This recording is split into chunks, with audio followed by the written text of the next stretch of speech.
Hi location users. In this video, I'll show you how to use keyboard shortcuts within the work order list to navigate more efficiently.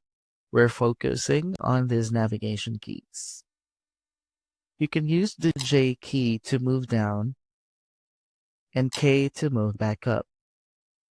To quickly jump to the bottom of the list, use Shift plus G and use GG to return to the top. You can click Enter, which helps switch focus and expand or collapse rows quickly for easier navigation. The slash key will bring you directly to the search bar. There's no specific action required from you. This is simply to help you become familiar with available shortcuts and improve navigation within the work order list. Thank you for watching.